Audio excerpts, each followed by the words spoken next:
Bismillah ar-Rahman ar-Rahim. Everyone, welcome to today's talk. The topic is topics discussed in 2020 and 2021, a review. So I thought that we should go over some of these list and sum up some of the points which we learned, salient points. Not every point we can share again because that will be a very, very long presentation. And at the end, I noted some discussion points and I shared the slides with everyone so that we can go over some of the issues and the question and queries which might be in our mind, and we can discuss them together. I've noted down all these references which were used in our presentations. There were some books outside as well, but I thought it is good to note down these references for anyone who is new to TOLU-E-ISLAM or would like to see this presentation. For contact, I've noted down this WhatsApp number so people can get in touch with us. Reviewing so far. First, we started Zoom talks in December 2020. To be precise, I think it was end of November, but I made it December so that we have completed 12 months. Have continued Sunday meetings with few breaks. Generally, we more or less had a talk every Sunday, barring few. Total talks posted, which I checked, are around 48, plus question answer sessions. Some talks are in Urdu, mostly are in English. Some also have an Urdu version recorded. These talks are posted on YouTube. And for YouTube, TOLU-E-ISLAM is also uploading some of these talks. Few question and answer sessions were not posted and there was nothing new discussed. Many questions were discussed in fair amount of detail and answers provided in the light of the Quran. The word of December 2021 is quite different from the word of December 2020. COVID-19 is still a pandemic and vaccinations of various types are being injected to general population in every country. Some countries have made it mandatory, while others are in a process to make it mandatory, i.e. the choice is taken away. Traveling is restricted across every country. The cause of COVID-19 is still not known. In fact, no one is talking about it anymore, i.e. how did it start and if there is a human hand behind its spread across the world or not. Numerous alternative theories are floating on the social media. Noted this point because I thought this is something to think about. And while we are going through the pandemic, how will the world change in 2022? It is anyone's guess. Probably people who are at the helm of affairs, they know it, but the general population like us, we don't know. But we get some clues from the Quran. Can we get some clues from the Quran? We covered some aspects under the rise and fall of nations.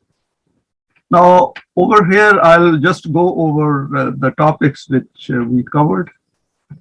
We covered need for education, training, and human self-development.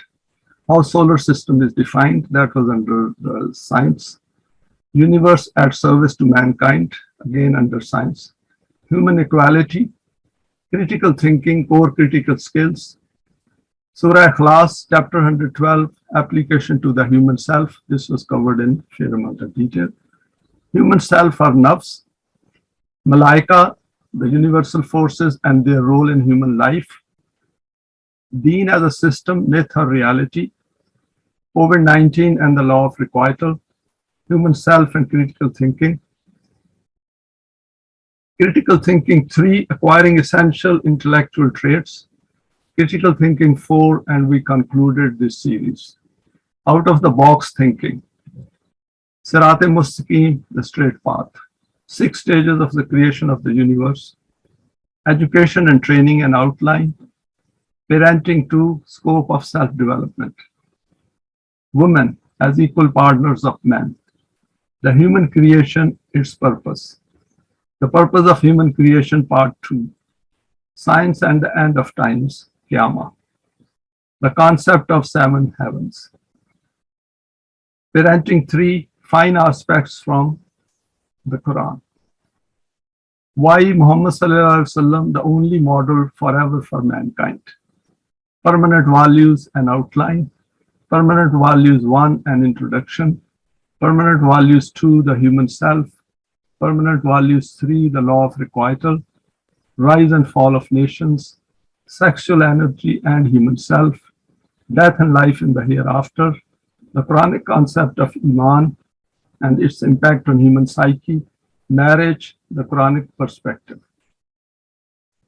functionality of belief, rationale for the system of Deen, the concept of Allah in relation to Deen, how science enhances Quranic understanding. Values make us valuable, part 1. Values make us valuable, part 2. There were 11 values or laws were covered.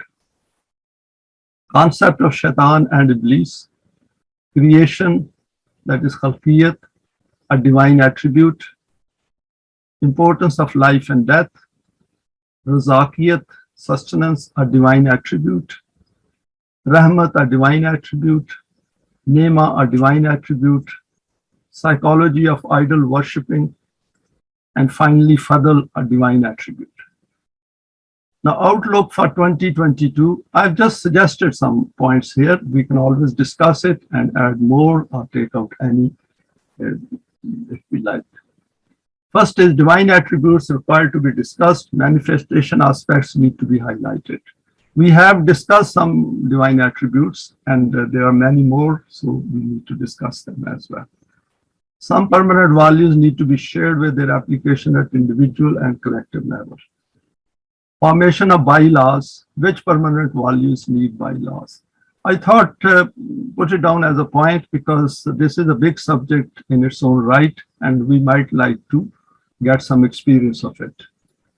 Main human emotions and their manifestations in the world around us. The main Quranic models and their salient attributes mentioned in the Quran need to be shared. For example, Hazrat Nuh, Hazrat Ibrahim, Hazrat Yusuf, Hazrat Musa, Hazrat Isa, Hazrat Muhammad, and Islam on all of them. Finer details of the system of Rububiyyat as part of the system of Deen, transitional phases of the conversion of the capitalist system to the system of Deen, all departments to be analyzed in detail. And finally, exposition in English of the shorter chapters, surahs of the Quran based on Urdu Durus. Total chapters, I thought it could be 76 to 114, which is 39 chapters in all. So what we can do is that we can take each chapter and go through it and use the Urdu Durus as a background or to explain it further in English. Now, salient learning points. No human being has the right to subjugate another human being to obey him, i.e. obey laws made by human beings. The world created by the human intellect is unacceptable and the Quran has provided the procedure to counter this system. If we question the purpose of our existence as human beings and then look for guidance with a view to find answers to our questions, then the Quran helps us to benefit from its guidance. The point to remember here is that Allah knows the secrets of every human heart and mind. Since this is an evidence-based fact, hence guidance comes from His direction. Those who look for it, they get it. However, when we pass the message to others, it strengthens ourselves and helps in its development. And it is a must for the system of Deen. Quranic guidance commences when we acquire Eimaan through a process of desire, need, and benefit, which leads to the understanding of its value system. For example, as noted in 177th verse of Surah Baqarah. This initial process may take few years. Eimaan replaces all the idols within our consciousness, which get replaced through our cognitive process and death. And this leads us towards performing Saleh deeds as noted in 177. We can verify it by using the Quranic criteria referred to in a number of verses.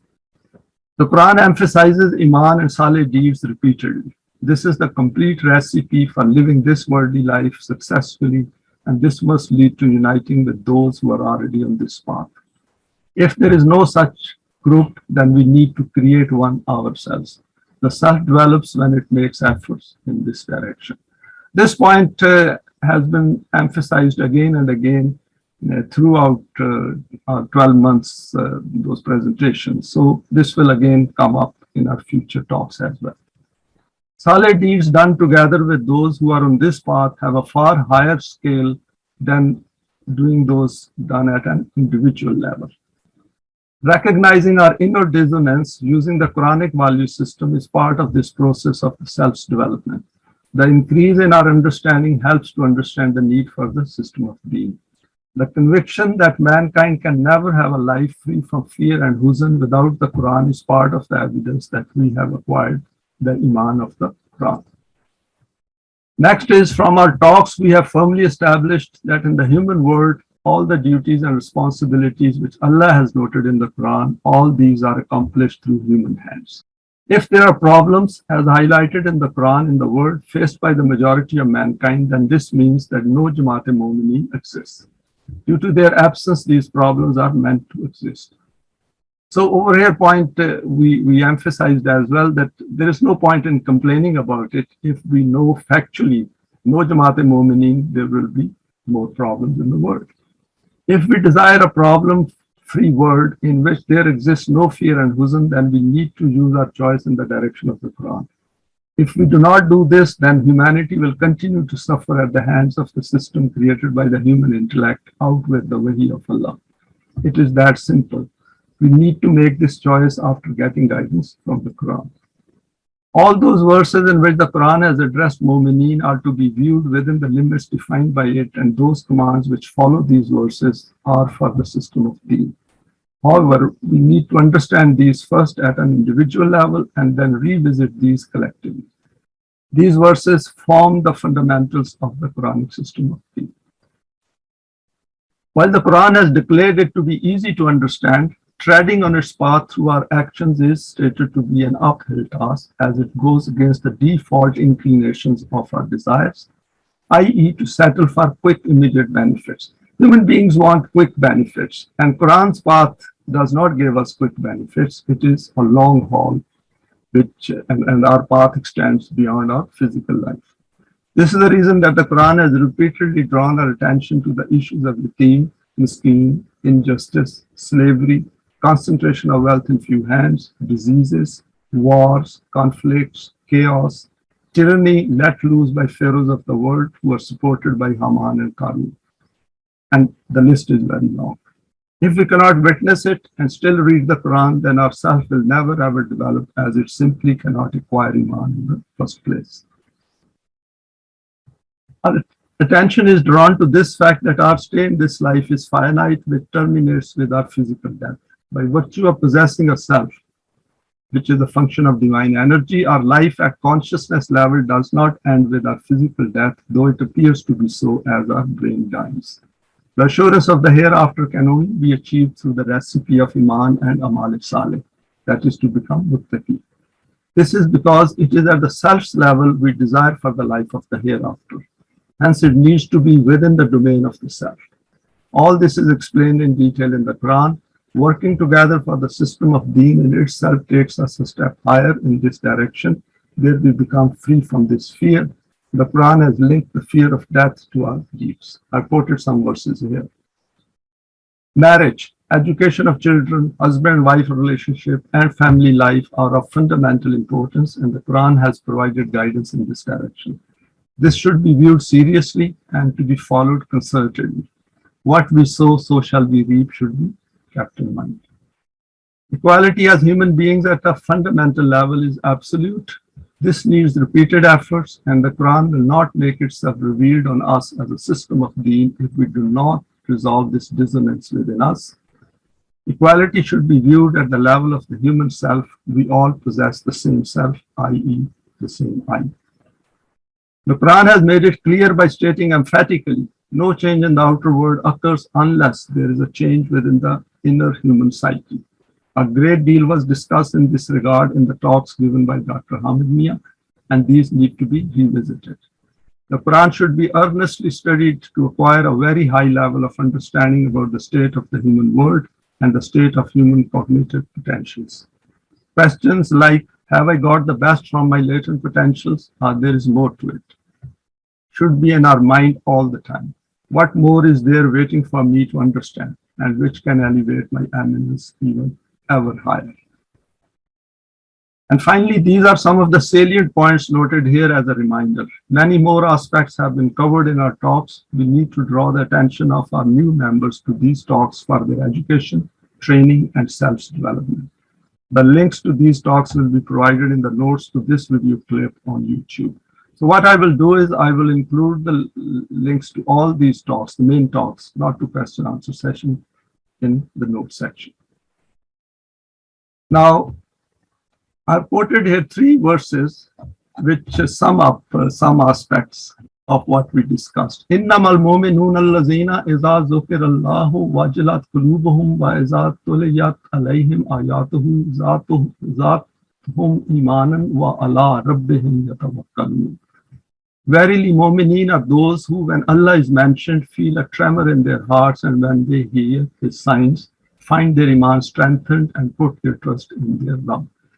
What I thought in this verse was that the Quran has very clearly shown us some of the signs, saying that if you follow this path, this is what should happen. That is, you become extremely conscientious, and the importance of our life comes before us.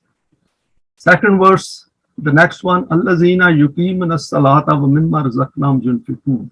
So the second one, that is Surah Anfal's third verse, follows from the second one, that then we feel the need for the system of salat, and then we come to this conclusion that keep the risk open for the use of others. And this is from individual to the collective level. Ulaika humul mu'minuna haqqan. So in this process, then we will understand what is the significance of Jamaatul Mu'mineen. Lahum darajatun inda rabbihim wa maghfiratun wa rizqun kareem. And from this, we get elevated. We achieve higher eminence. And as we achieve higher eminence, then we get protection as well as access to rizqul kareem. What I've done is I have put down a summary of this, which I understand, and I'm sure there is far more to it than what I understood. Notice the order in which the process is needed from the dhikr of Allah, and the Quran is the dhikr of human beings. And then from the inner psychological change, which is creation of a strong yearning, to the change in the outer world is explained very succinctly. If we know the law of requital and accept its functioning, then this sequence will make things clear to us. That is, every cause has an effect. In order to achieve higher grade or rank, points to the attributes of maghfirat and rizq kareem. Notice the emphasis on the collective aspect of it. Coming together is part of this process of Iman to rizq kareem. And now I'll go over the discussion points, and these are which I thought we need to discuss, but there can be more than this, or we can omit any of these if we don't want to discuss it. Each member to provide some feedback on these talks and their contents, maybe using their memory, because whatever we discussed, it has become part of our memory. Some we can recall according to our need, and some we may not be able to recall, or we might forget it. So there is a need to at least bring out some salient points which we discussed during the year. Quote an example of application of any of the points learned. Has ourselves developed further during December 2020, for example, our outlook, ability to understand the Quran. So we should carry out some kind of an audit of our memory or of ourself, or any change which has occurred within us.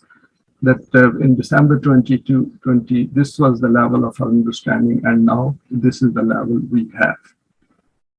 What efforts are we making to expand the horizon of our consciousness, for example, educating own children, own spouse, neighbors across social media? Can I relate to other human beings who are victims of the system created by human intellect? Can I see the functioning of the law of requital in every sphere of human life across the world? Can I apply it in our daily relationship with others? Has it improved my potential to judge my own self and the selves of others? Can I identify 3 best Saleh deeds in the last 12 months? How did these affect myself? Did these help to understand some part of the Quran? share 2 points from our question and answer sessions which contributed positively to the development of the self, for example, still fresh in the memory and which remind me about an aspect of the Quran. I wrote down this point because this is the way I look at my own self as well and try to see that what made more impact than other points. And when I look back on question answer session, there were a number of points which made a very profound impact on myself. And I discussed with others as well, and they also have mentioned some of the points which made an impact on their selves. And finally, after attending these talks, if we read the Quran now, can we relate to the overall context of Deen in which these verses appear before us? So this is an important point because we have gone through numerous number of aspects of the Quran, and we went through many verses as well. So if I read the Quran now, does it make it more clear to me than when I read it in 2020? So these are the kind of incisive or some kind of questions which should come to our mind, and we should maybe discuss these in our discussion. And thanks for sharing this presentation. And now we go to comments and discussion session.